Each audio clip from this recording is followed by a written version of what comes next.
2-3 second छोड़ देंगे। Ready, start.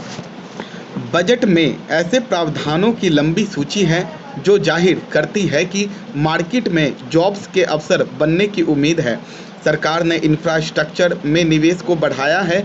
ग्रामीण इकोनॉमी में तेजी आई है, यानी वहाँ निवेश बढ़ेगा। औद्योगिक गतिविधियाँ बढ़ाने की कोशिश की गई है। इस बजट में make in India, skill India और डिजिटल इंडिया को बढ़ावा देने के लिए नियमों को बनाया गया है। इससे जहां उद्यमियों को काम धंधा करने में आसानी होगी, वहीं बम्पर रोजगार के अवसर मिलेंगे। क्योंकि किसानों के बाद जो सबसे ज़्यादा बदहाल है वो है हमारी युवा पीढ़ी, जो कि देश की ताकत है, देश को नई दशा और दिशा दे सकती है। ऐसे में इस सकारात्मक ऊर्जा का कैसे इस्तेमाल करना है, इसकी झलक प्रधानमंत्री की उस दूरदर्शी सोच में झलकती है जब उन्होंने मेक इन इंडिया और स्किल इंडिया का नारा दिया। और उस दूरगामी सोच के सार्थक परिणाम अब दिख रहे हैं जब युवाओं के चेहरों पर असंतोष की मुस्कान दिखती है। इन युवाओं का भविष्य ही भारत को आर्थिक रूप से शक्तिशाली बनाएगा। आज वैश्विक मंच पर हमारे पास वो तमाम अवसर हैं जहां हम चीन, जापान, अमेरिका को पछाड़ सकते हैं।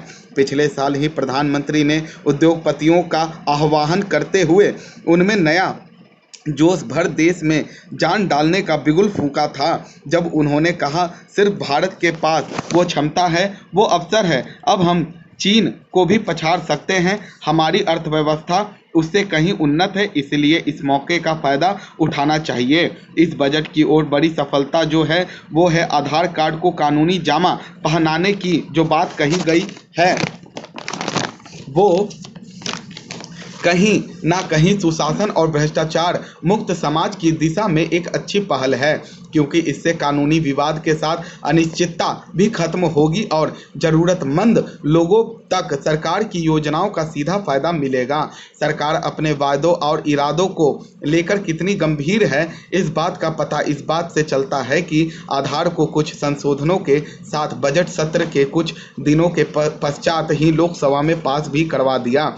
गौरतलब है अभी संपूर्ण विश्वव्यापी मंदी से गुजर रहा है, भारत पर भी कहीं ना कहीं इसका असर हो रहा है। लेकिन इन सबके बावजूद वित्त मंत्री ने सभी वर्गों का न सिर्फ ख्याल रखा बल्कि अनेक साहसी और चुनौतीपूर्ण फैसले लिए हैं, जिसके लिए ये बजट मील का पत्थर साबित होगा।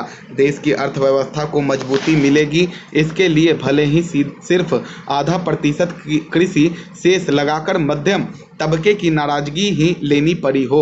बजट में एक और चीज़ अगर हम देखें तो कम आय वर्ग को वो सभी बुनियादी सुख सुविधाएं दिलवाने के लिए तत्परता दिखती है जिसकी ज़रूरत देश को लंबे समय से थी। अब बात एलपीजी कनेक्शन या स्वास्थ्य बीमा योजना की ही की जाए तो प्रधानमंत्री ने किस तरह से सक्षम लोगों से गैस सब्सिडी छोड़ने की मार्मिक अपील की थी और लाखों लोगों ने गरीबों के हक में अपनी गैस सब्सिडी खत्म करवाई, क्योंकि प्रधानमंत्री जी की अपीलों या वक्तव्यों से लगता है वो देशवासियों को एक संदेश देना चाहते हैं कि सिर्फ सरकार ही क्यों देश की चिंता करे। देश हमारा आपका परिवार है। हमारे आसपास में हमारी छोटी सी पहल से अगर खुशहाली आती है तो ये संपूर्ण राष्ट्र का परम नैतिक कर्तव्य है कि हम सब देश निर्माण में अपनी भागीदारी और साझेदारी दिखाएं और अधिकारों के साथ कर्तव्यों का भी निर्वाह करें, जिसकी देश आपसे पिछले 60 दशक से अपेक्षा कर रहा है। एलपीजी कनेक्शन 5 करोड़ गरीब परिवारों को अगले 3 साल में देने का लक्ष्य सचमुच काबिले तारीफ है, जिससे हमारी ग्रामीण महिलाओं के जीवन स्तर में बहुत सुधार आएगा और उनका स्वास्थ्य बेहतर होगा। अब तक गरीब या निम्न आय वर्ग को सबसे ज़्यादा मार पड़ती थी, अब जब उसे कोई गंभीर बीमारी हो जाए और ऐसे में उसका उचित इलाज भी नहीं हो पाता था और रही सही जमा पूंजी भी दवा और डॉक्टर में स्वाहा हो जाती थी। लेकिन 1 लाख रुपए प्रति परिवार हेल्थ इंश्योरेंस स्कीम वास्तविकता में एक क्रांतिकारी पहल है। हालांकि ये रकम उतनी बड़ी नहीं है, लेकिन सरकार की जन जन की स्वास्थ्य की चिंता उसके मानवीय सरोकारों एवं पहलू को दर्शाती है, जिसकी जरूरत लंबे समय से थी।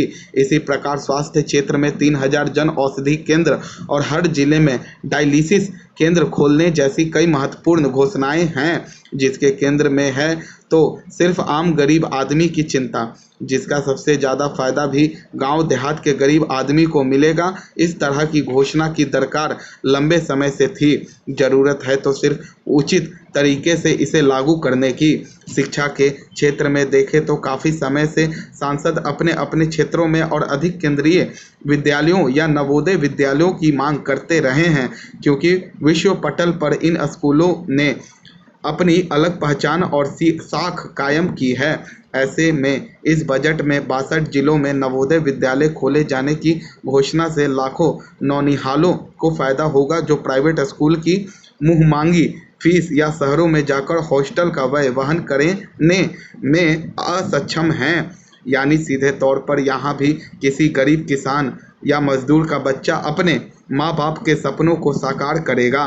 इसके साथ ही मानव संसाधन विकास मंत्रालय को 72,300 करोड़ रुपए दिए गए, जिसके साथ क्वालिटी एजुकेशन और मिड डे मील पर खासा जोर दिया गया, क्योंकि सर्व शिक्षा अभियान को गुणवत्तापूर्ण बनाने की जरूरत लंबे समय से की जा रही थी। उच्च शिक्षा को और बेहतरीन बनाने के लिए 1,000 करोड़ रुपए से उच्च शिक्षा फाइनेंसिंग एजेंसी बनाने का भी प्रस्ताव किया गया, जो नो प्रॉफिट नो लॉस के आधार पर देश की शीर्ष शिक्षण संस्थाओं को आधारभूत ढांचे में विकास के लिए मदद करेगी, उनको ऋण देगी।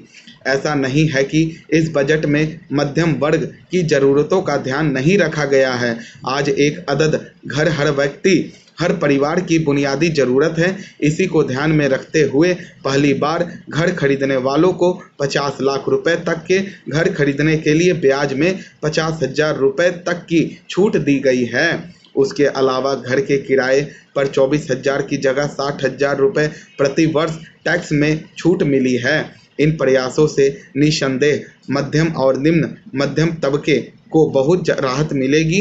हालांकि रेंट, मकान रेंट और घर खरीद छूट और ये आय पर छूट को जोड़ दिया जाए तो एक बड़ी राहत दिखती है टैक्स सिस्टम में। लेकिन इसके साथ ही टैक्स सिस्टम में और भी कई बदलाव किए गए हैं। मसलन 7 शहरों में ई असेसमेंट और काले धन के मामले में 4 महीने का विंडो सिस्टम और छोटे छोटे 13 किस्म के सेस को भी खत्म किया गया है। इन कदमों से टैक्स सिस्टम सरल होगा।